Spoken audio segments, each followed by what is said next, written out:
Well, it is 17 minutes past the hour. Time now to get into our conversation on the way it is, taking a look at the big stories making headlines throughout the weekend. And of course, we'll be focusing on that meeting at Kasarani, where a section of independent candidates who are allied to the Jubilee Party and are supporting the re-election of President Uhuru Kenyatta. The independent candidates were about 4,000 in number at the Kasarani Stadium, warned that there will be the decider in the August election. On Saturday, they did unveil the Kenya Alliance of Independent Candidates that they say will support the re-election of President Uhuru Kenyatta. Michael Gitonga will be driving this conversation, but first, our panelists in studio.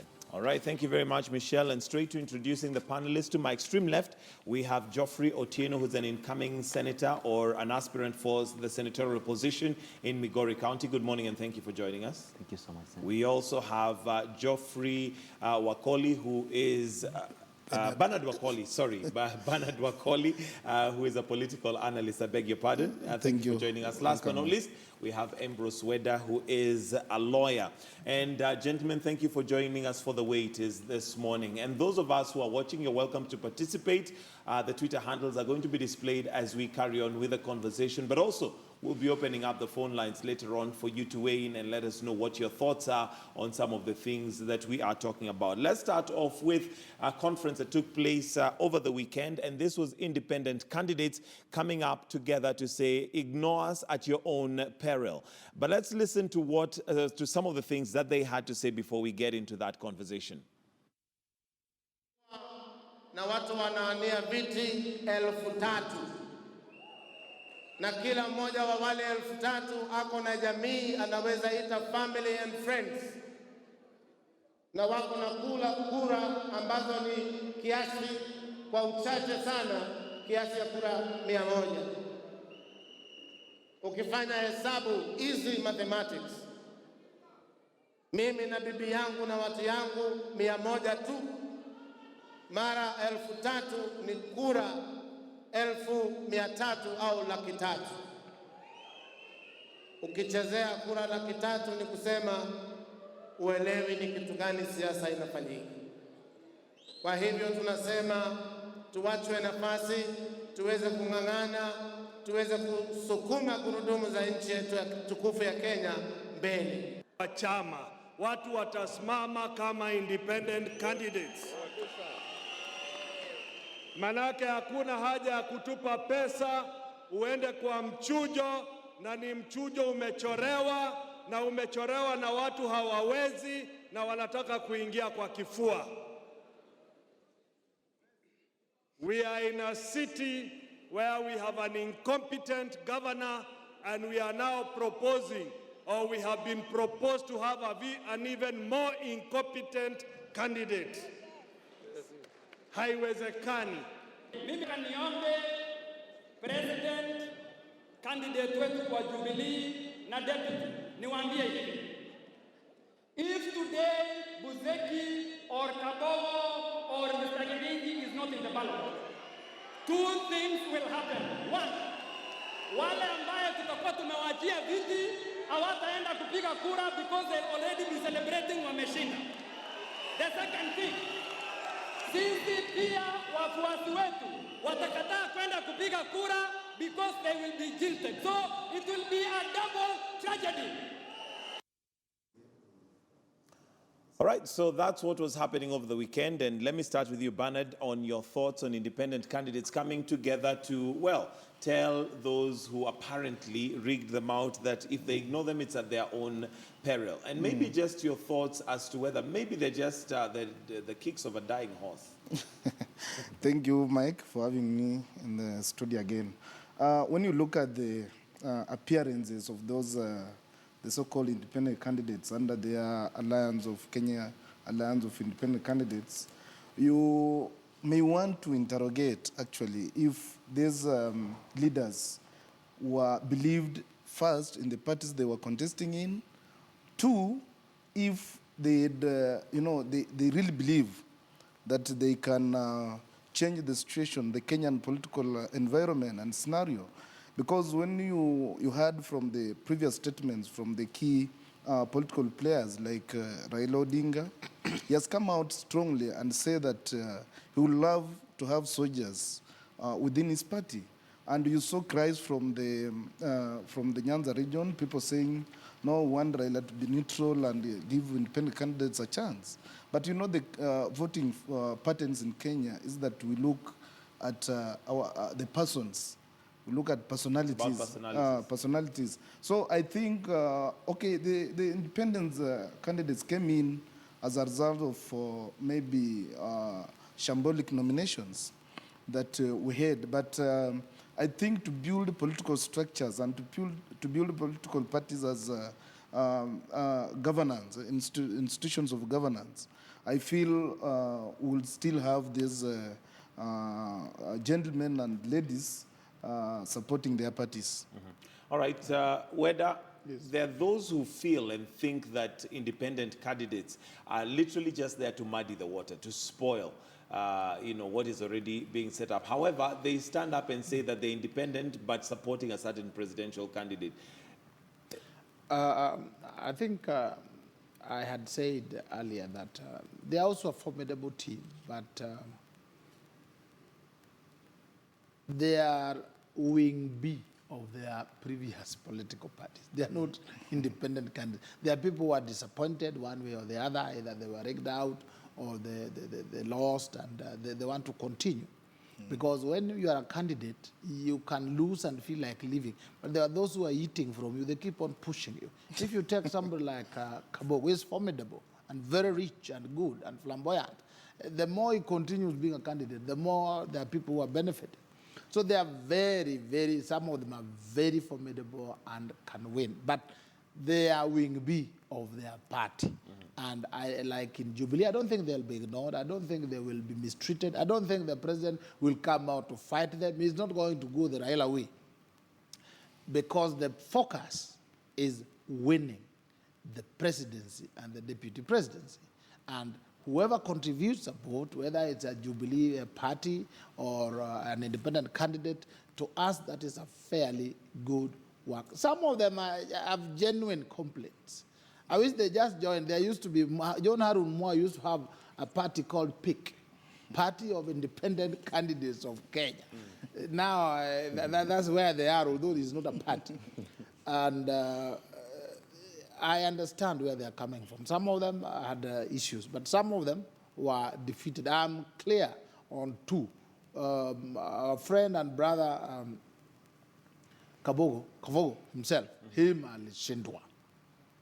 And and he came back and said, may have uttered actually words conceded to you. defeat quite early in the race. And even after coming back now, he said, sorry, I may have uttered words, I may have told some women are prostitutes, I may have done this, but I'm sincerely sorry, which is good because people must repent. Then we have our brother Tues Mek, also PK, Peter Kenneth. Peter Kenneth should understand one thing. He was also defeated. Why do I say so? Nairobi is good for certain brand of politicians, those who can jump and somersault on the tarmac. And if you look at Honorable Raila Odinga, in 1992, he was literally breaking walls and fighting. If you take the late Mwenje, if you take Maina Kamanda, if you take everybody who has succeeded here, are not the caviar-eating politicians like Tues Mek, those who use fork and knife. These are people who eat with their fingers and can eat anywhere, Madare, Korokocho, but like Sonko. You put him to eat nyama choma inside Korokocho, he is at home. You put Tues Mek to eat even in Kariako, even in Bama here, where there's very good roast meat. He will be like, just for votes, but his heart is away. Well, you know, Weda, at the end of the day, there are those who are running as independents and did not take part in the party nomination. Those are the real independents. So those are not running as those who are really aggrieved in the nomination process. But is there another reason why the major political parties are so against independents? Because at the end of the day, if we have 4,000 plus independent candidates supporting the re-election of President Uhuru Kenyatta, you'd expect that the president will be okay with it because their supporters will also vote for the president. But is it also a question of support when they get into power? Because how then are independents, is a house with independent majority going to make laws and pass bills? Is this another reason why like the likes of Raila Odinga perhaps are if you look at the Jubilee nomination, it was somehow 60% organized. If you look at the ODM one, it was so shambolic that most of their candidates, if Honorable Raila was not there, if he didn't come with his big voice and big force, 3/4. Although whether they say a miss is as good as a mile, yes, meaning whether it was a little bit shambolic or very shambolic, yeah, bottom line is there are questions raised, and that deals a blow in the integrity of the vote and the people who are going to be on the ballot. But let me hear from Geoffrey first, before we come back to you, on your thoughts on independent candidates and whether it is actually an opening of the democratic space for Kenya to actually have now space for independents who do not have to be allied to a certain party, but are confident enough to imagine or to think that they can actually make it. And maybe they will. Thank you so much. Thank you so much, Mike.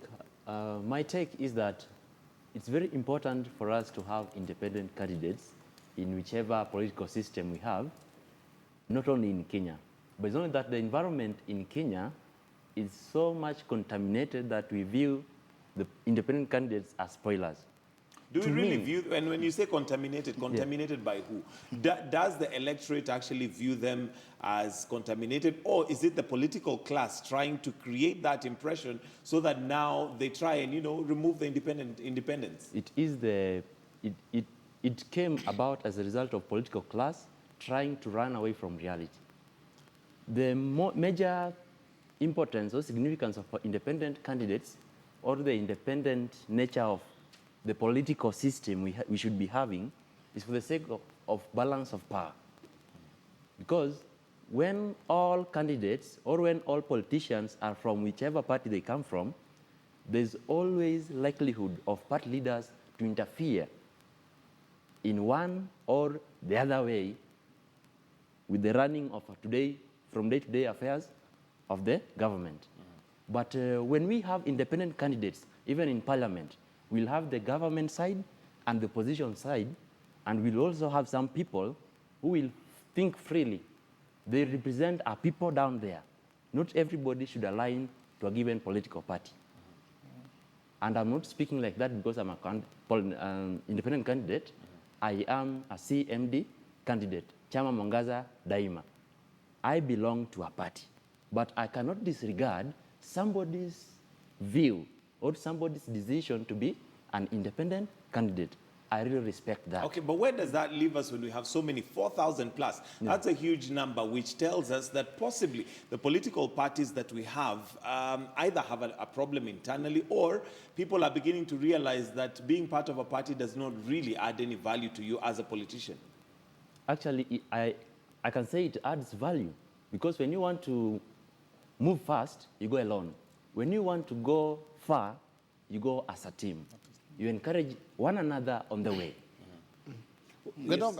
These 4,000 people did not come in because they did not belong to parties. Yes. This is one of the few things that Honorable Raila Odinga and Honorable Uhuru Kenyatta agreed on, is to seal party hopping. Remember during the amendments? They came together and they were very firm on it. And they were brothers in this one. They knew that you lose in ODM, then you go to Wiper or Fort Kenya or this, and they didn't want this. So they closed it. Somehow, they didn't look at the other part of law. They reduced the time for independent candidate to 3 months.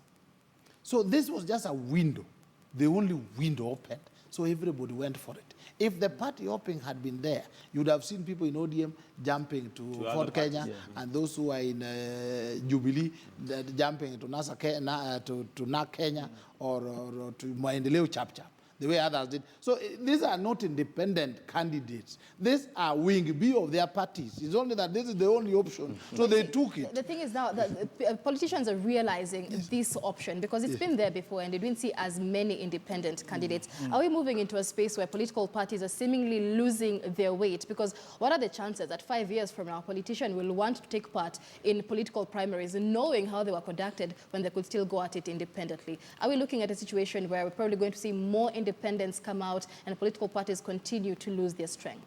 No, I don't think so. What I think is one window was closed. Then they realized the independent candidate window was opened. But the parties also are getting better. If you look at like Jubilee, because holding a party ticket alone is not guarantee you'll be elected. They tried to do it slightly better. In other areas where Baba's party counts, even if you stole the ticket from the bedroom and you're carrying it, then you will have it and you'll have the position.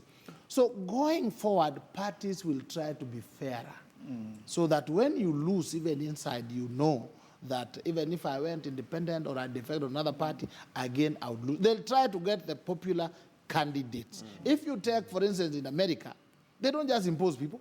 If they impose you, you lose. So they get the most popular candidate. We will develop to where we will try even to poach candidates.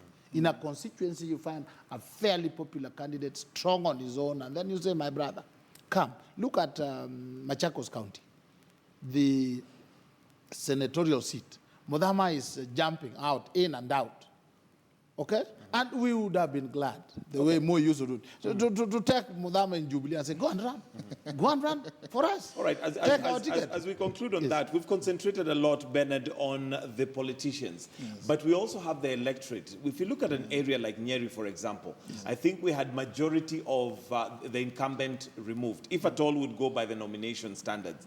But also, even if we don't go by that, look at areas where we had one gentleman who was campaigning on a bicycle going in. We have Nandi, and in Nandi, yes, they almost removed everybody. What is the electorate telling the political class, despite the fact that they may be coming out and saying, look, we have been aggrieved, maybe our party nominations have been shambolic, but is there something the electorate is telling the political class?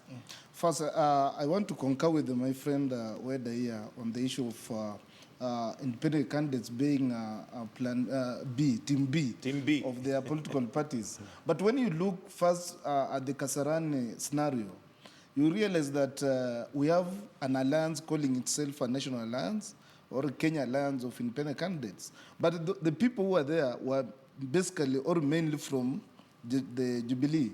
So where do we leave out the rest of the independent candidates, especially from areas that have NASA as a stronghold? So I think if it were that it's an alliance of all independent candidates, we'll have all these independent candidates coming up in Kasarani and saying we will both support Uhuru and Raila because they are both presidential candidates. But back to your question, I think there's this saying that the Punda Mechoka. When you look at the results of the just concluded primaries, you realize that most MPs were sent home by the Wanjiku. Not because the party preferred them, because we had some candidates who are very weak, who looked weak on the ground in terms of resources, like the Jubilee presented a person who is a cook in a school. And you have also given me an example for Nyeri. When you look at this, the people who won, they won because the Mwananchi believed in them. Not because they had these resources to pour out and, tell people, line up, we are going to give you ABCD. But still, the money politics, the politics of tokenism is still very high in Kenya. And I think with the coming in of independent candidates, we are going to see so much resources being poured out. And, it's going to be very heavy competition. But are Kenyans still at a point where they are voting based on what is known as tumbocracy, where it depends on your stomach? Because if that be the case, then we should have had in those areas where you have the cyclist winning, then the richer, come through. Let me give you an example. Before the repeat of Kisumu Central parliamentary nominations, I went to the fish market. I always go to Kisumu fish market to buy fish. And some of them, my friends, some of them are my relatives. And I was asking, one of them, my Shemeja, was asking, why didn't you vote for my friend Onyango? We are related, we are friends. And she told me one thing supported by a friend, that this time, she said in Luo, Joperatege Okwador, these people driving Prados, we don't want them.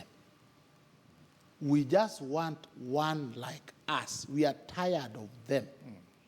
Now, when I went to the grains market again, inside nearby, I had the same word. The same. So when the repeat nominations came, They rejected the two Prado driving people and went for somebody who an MCA. And they insisted and they said, this is what we want. Now, if you go to my village, also my own ward, there's a lady who came, our daughter married elsewhere. She came back and they said, you people have cheated us so much. We are trying this one, whether she has a house here or she doesn't. And she was elected. I am saying the Wajiku seems to be annoyed, very annoyed and very mad. And they are quiet. You give them money, they take. But it does not influence much how they vote. This time, I've even told some of our Jubilee colleagues, let us be careful. You can wake up and you find Raila is leading in Kiambu. Or you wake up and you find Uhuru is leading in Kisumu. This time, people have to work hard. Punda amechoka. Okay. Geoffrey, do you agree that the tag, I think it's Kula Hapa Kura Pale, is actually working right now? People are sick and tired. It's true. To agree with that, people are tired. There's this thing they say, RTR, Raia Tinde Riek.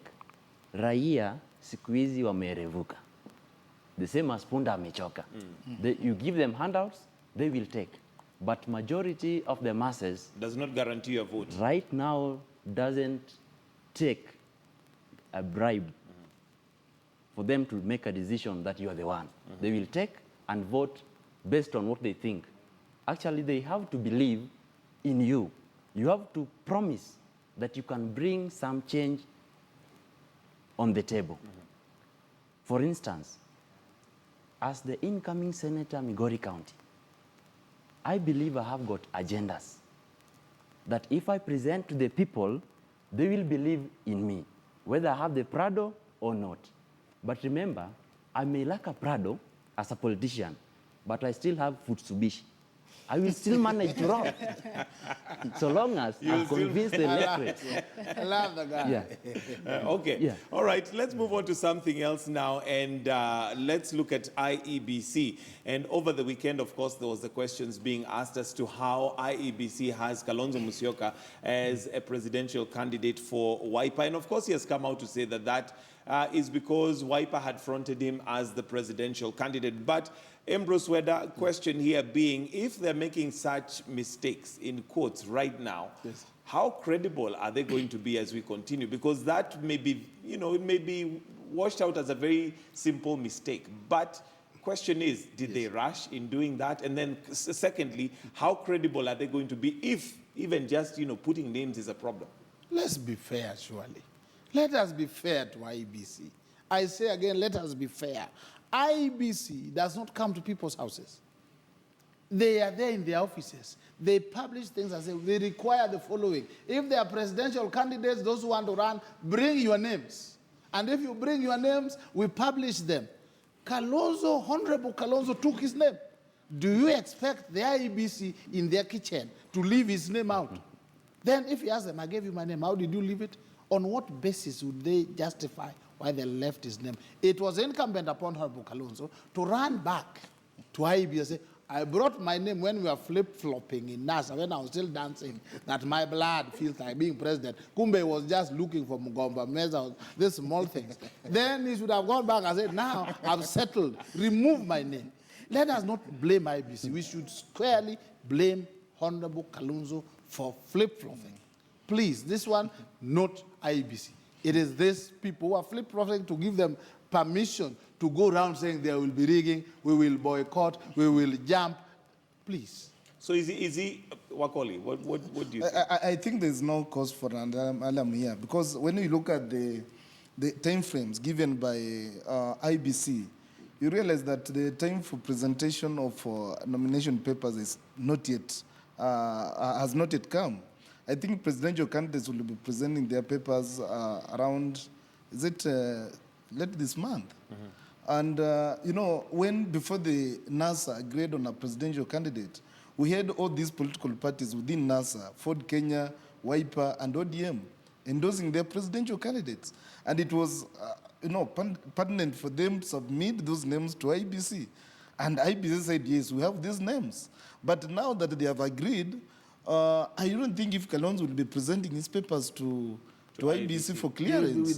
So, so it's Raila who will present his papers for clearance on behalf of the NASA candidates. So I don't think if there was anything bad. There's no cause for alarm as far as There's you're no concerned. cause for alarm. Okay, not even the fact that possibly one might question if they already have that as an error. There's not an error. There's no Mike, error there. Yeah. All right. Yes, sir. I think when it quacks like a duck, it is a duck. It may be a mistake, yeah, but it sheds more light on what is likely to happen even in future or in the near future. If we can begin as early as this with such, I can say, unstable movements or something which is likely to cause chaos, then I think we are going against peaceful elections. For the IEBC, I would like to say they should try and find a way of doing things more responsibly. Because for us to have a peaceful elections, we must begin from the polling body, the IEBC. They are the first. Remember, people may cast their votes, but the people who really decides who gets the seats are the IEBC. If they want peace, they are interested in peaceful elections, then I think they will have to start now. That's my take. Mike, Right. how comes they didn't publish my name? It's because I didn't take it there. Hold that now, those who thought. took their names, they have to be published. Hold that thought. Wiper leader Kalonzo Musyoka has defended his listing by the IEBC as a presidential candidate, saying he was endorsed by his party as his procedure, even in view of a coalition arrangement. He spoke as NASA presidential candidate Raila Odinga dismissed as sheer propaganda queries over the IEBC record. Raila says it is premature to compile a presidential running mate list before the presentation of nomination papers by presidential candidates next Sunday. Let's hear from Rita Tinina on what she compiled on this.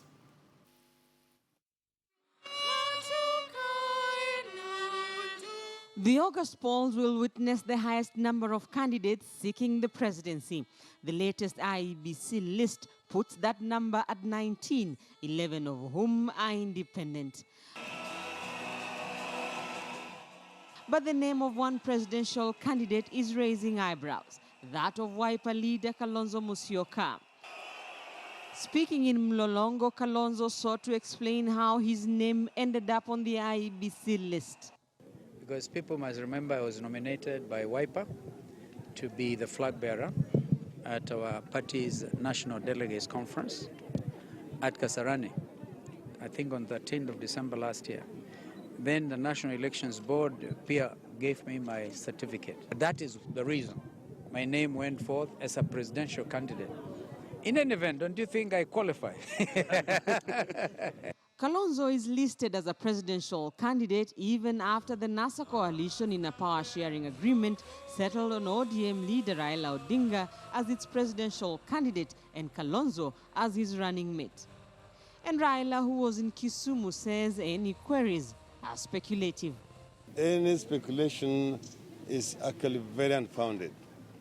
You could not submit any document to IEBC before they have announced the formal receipt of nomination papers. Presidential candidates are set to present their nomination papers to the IEBC next Sunday. For NASA, the script will be just like the 2013 one, when Raila and Kalonzo ran as a pair from different parties under the Code Coalition. Raila vied for the presidency on an ODM ticket. So therefore, we first submitted Kalonzo as a presidential flag bearer for the Wiper Democratic Movement, and then on the basis of the coalition arrangement of then CORD and now NASA, he shall be Raila's running mate. Of the 19 presidential candidates, only Jubilee has so far presented its presidential candidate and running mate, Uhuru Kenyatta and William Ruto. Political parties have until midnight Sunday to correct anomalies in their list of candidates to the IEBC, including candidates appearing in more than one party, missing party symbols, and missing names for running mates for presidential and gubernatorial positions. Rita Tinina, KTN News. So whether you still I maintain no cause for alarm and There's no cause for alarm. You can see they admit they presented their names. And if IEBC left it out, then they would be like, now, this is Jubilee IEBC. We brought your names, you left them. So what they did was the correct one. Those who are, let us not beat IEBC too hard that by the time they are doing elections, they are so beaten they cannot deliver. Please, people, let's support them. Talking about being beaten, Bernard, do you feel like IEBC stands out to give its voice, especially when things like this happen, to give people confidence that they are in charge? There's a way IEBC can give people confidence, but for the time being, so far, we are not seeing an IEBC that is open enough, is credible, and is likely to conduct these elections in a fair and free manner. Because one thing that political parties are asking themselves, there was a cleanup of the voter register. Until now, we have not seen IEBC inviting the political players, the major political players like Jubilee, NASA, and the rest of the parties to come and update them. This is what we have done, this is what we are doing, this is the progress. We expect an IEBC that is open to the players, because it's going to be a referee. And for you to be a referee in a fair game, you need to look fair to all the players. So I think there's a way, there are things that IEBC need to come out clearly and tell electorates, because in 2013, it's assumed almost 2 million people who appeared or who came to vote were not actually in the register, or were people who had ceased. So when the voter cleanup, the register cleanup is not open to all political players, then it starts generating that tension. And people are saying, oh, okay, you see, that's why NASA is coming up with the 10 million strong, and you saw the other day, Minister CS for Interior, saying that that thing is not good, it's going to cause chaos, because what about if 10 million people don't turn up to vote? But this is something that NASA is doing to encourage its people to gain confidence. Jubilee has also come out and say they are expecting almost 2 million. Votes from the registered 19 million. So I don't know. I don't know why Nkaiseri is so much on Jubilee, on NASA, that NASA should not use the 10 million strong, but allow the president's side to say this is what we want. So we need to have an IEBC that is fair to all the players. Let's get this thing. Let's stop attacking IEBC, especially with the lies. IEBC has published a calendar of events until the date of elections.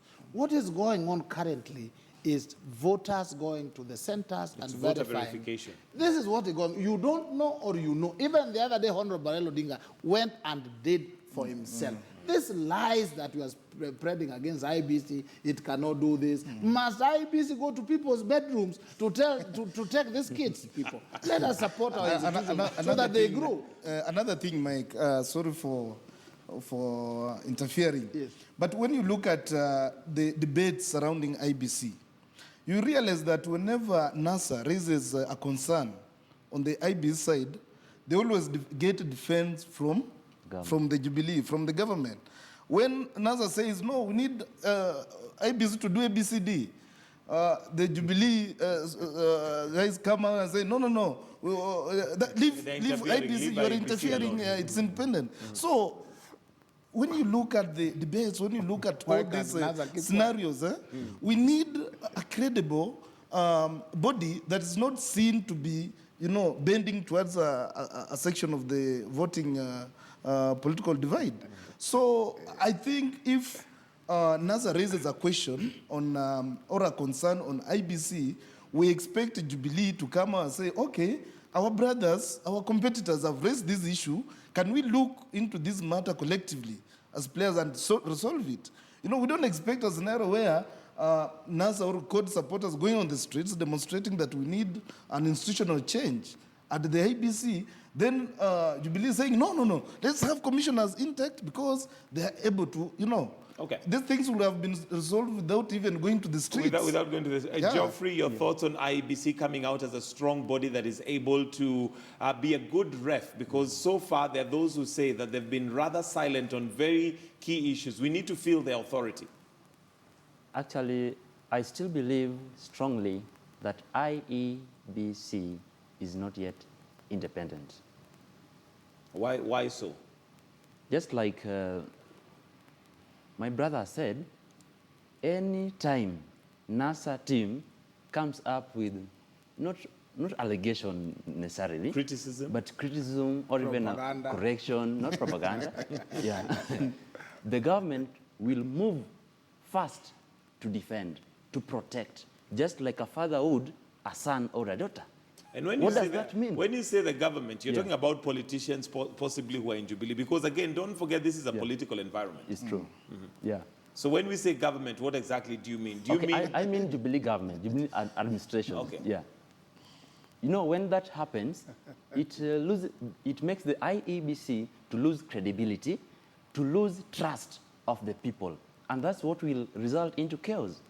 People should be given that chance and also assurance to believe in the poll body as the referee, not as a puppet for, I don't want to say. All right. Yeah. And, well, this is a point where we want to say goodbye to KTN Home, but continue this conversation right here on KTN News. So for those of us on KTN Home, we want to say goodbye, and it's time for Life and Style. But those of us on KTN News, we continue with this conversation. All right, now Kenyans from various regions over the weekend reported that maize flour was missing in some outlets, and the one available did not have the Government of Kenya sticker, making many to avoid buying it, fearing that the prices could be above the subsidized one of 90 shillings. In some areas, retail shopkeepers had to, or rather, have not received the subsidized stock. The price of maize flour is still retailing at 150 shillings in those areas. Those have left many asking the question that driving the seesaw unga game. And maybe just as we conclude, Ambrose Weda, the government promised, yes, the unga went down to 90 shillings, but it seems like it was not going to be sustainable for long.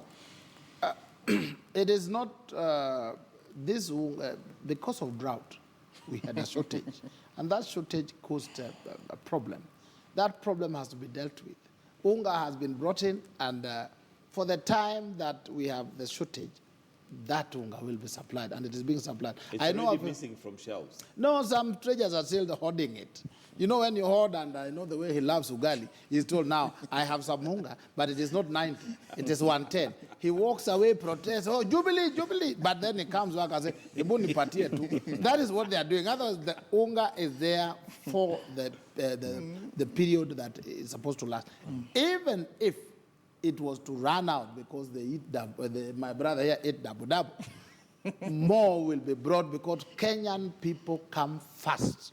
The only problem I see is that when NASA sees that the unga is real, it is really 90 shillings, then they're like, no, before we eat it, tell us where it came from. We are saying, eat the unga first, please save yourself, and then after that, we can discuss. Asking questions later where that doesn't work, because right now you've just brought up. What do you mean? You've just brought up the fact that the unga may be missing from some shelves because some people are hoarding it. So if Kenyans are to believe that somebody is hoarding the unga now, what makes us not believe that somebody was hoarding the maize that is producing this unga before? You see, you should not believe that because there was a drought which we saw.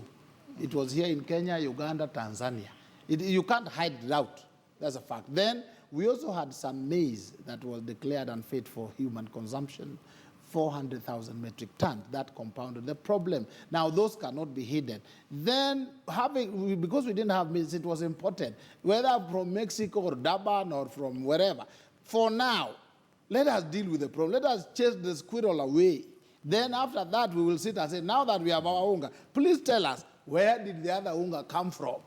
But for now, let's not allow anybody to die of hunger or to grow thin because of unga. Geoffrey, your thoughts on this unga fiasco that has been going on and the fact that the government promised that they're going to avert, and it did come down to 90 shillings, but it looks like a very temporary solution. First of all, the government promised to import unga within 3 days. I really wonder the speed of the ship that brought the unga from Mexico. Digital government. Yeah. Or could be they use a submarine. Digital indeed. It was digitally ordered according to weather. Anyway, Okay. carry on. Yeah. First, I really believe we should not take this unga into ourselves, then question later. What if you die? Will you question? No, it is fit for human consumption. If it's tested, well and good. But if there are concerns... Well, so far for human consumption, Yeah. I think nobody has complained in terms of the quality. That seems to be okay. Okay, that I agree with. But there are cards being played in a way. First of all, there was no shortage of unga. Yeah, we had drought. But what about the Galana Kulalo project? It produced little. It produced wasn't as little. successful as was meant to be. Yeah. No, it's ongoing, No. continuing, growing. No. Okay, so what about the Galana Kulalo project? It produced maize plus the ones we've been having in stock. Some people are hoarding. And we know these people. I don't mean myself, but the government knows these people. What are they doing about that? Because the common Mwananchi, the Wanjiku, is suffering. Okay. What they need... Just allow me on this Yeah. one day.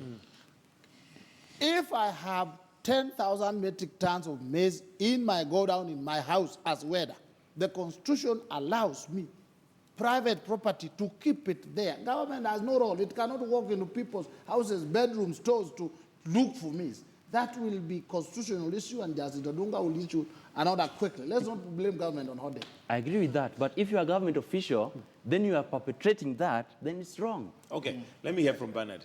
Mike, Kenyans are hungry. And a hungry man is an angry man. When you look at this politics of maize, there's so much dark cloud hanging over it. The maize that we are, the unga that is being subsidized, that we are getting at the cost of 90 shillings. This unga was processed, was manufactured in March. And by March, the unga on the shelves was going at 150. By March, by that time, this unga that we are buying now at 90 was being, no, the packages are showing the manufacture dates and expired dates, no social media. So when you look at the manufacture date and the time we are receiving this consignment of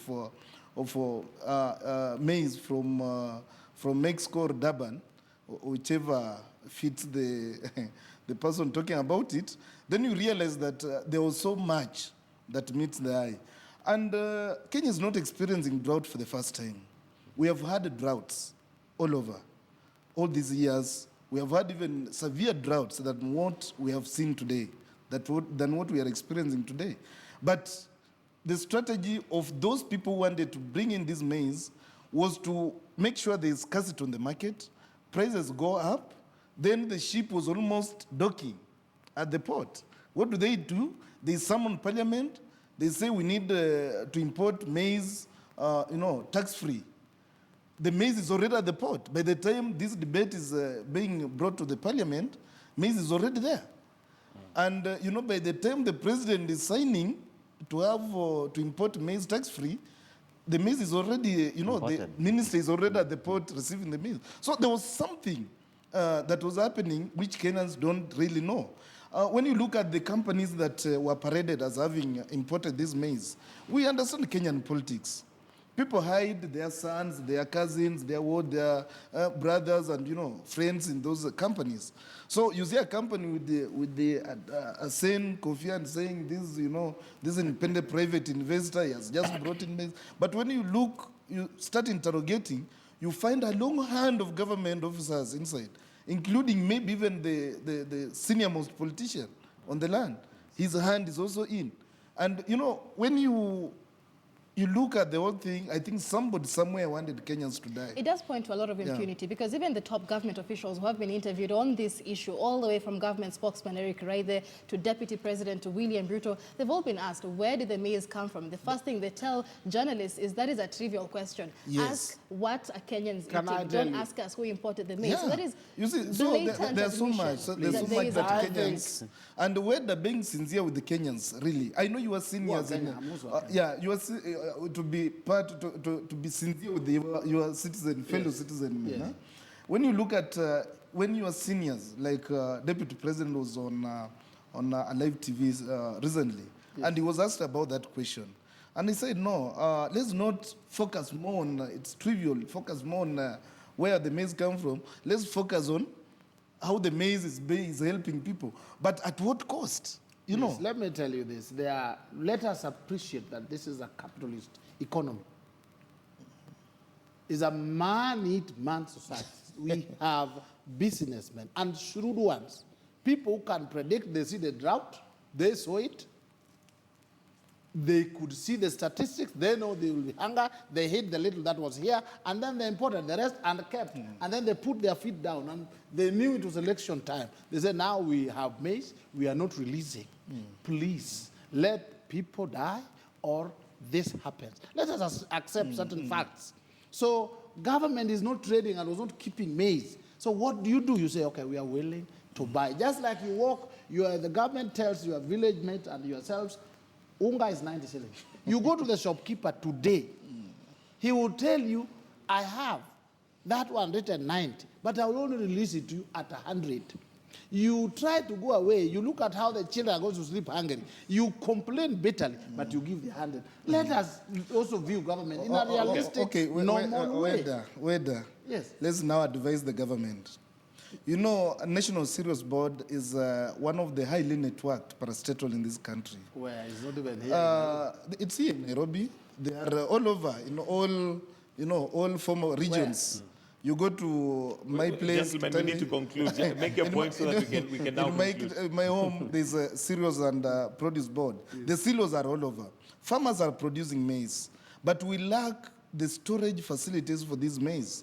Most of the products that farmers produce always go at waste, or they are sold at a very cheap price that discourages this farmer to continue, working on the farms. Why would a government spend so much money importing something that can be promoted locally? Subsidize farmers, give farmers fertilizers, give farmers proper seeds, and give them opportunity to store their products. We'll have a bumper harvest in Kenya this year, but something that is going to happen, there is no storage, So Why do you say that? Okay. The maize we produce can hardly last for more than a year. Can we invest in silos and storage? All right, let me get your closing comments, Geoffrey, on the maize issue and whatever else that we should be projecting politically speaking. Your closing comments. Okay, thank you so much. I believe the government should be doing enough to protect its people from hunger. This is not the first time we are having drought. My brother said we should be investing more in preventing such a scenario before it happens. The problem is the people we have in the government do not have the interest of the people at heart. They are the people eating chips and sausage, and therefore maize is irrelevant to them. And that's why Wanjiko is tired. Okay. The people are electing people who looks like them, who feeds on maize, who will protect what they feed on. I close. All right, thank you very much. Whether you're closing All comments. I can say differently is that let politics not divide us. Do not hurt your colleague, brother or sister just because of politics. Whoever you hate, deny your vote. Whoever you love, give your vote. But at the end of the day, let's have one country. Bernard Wakoli, your closing comments? Just to reassure Kenyans that I think as we have 77 days remaining, and we want a Kenya that is prosperous, want a Kenya that is stable, want a Kenya that is full of food. So let us not wage anger on a neighbor who does not hold responsibility to the suffering that we are going through. Let us use our ballot as a tool to make a change for this country. All right. Thank you. Thank you very much. That is Ambrose Weda, who is a lawyer. We have Bernard Wakoli, who's a political analyst. And last but not least, Geoffrey Otieno, who's, an aspirant for senator in Migori County. Thank you for joining us this morning for The Way It Is. And that's the way it is. It's now 7 minutes after 8 local time. We're going to take a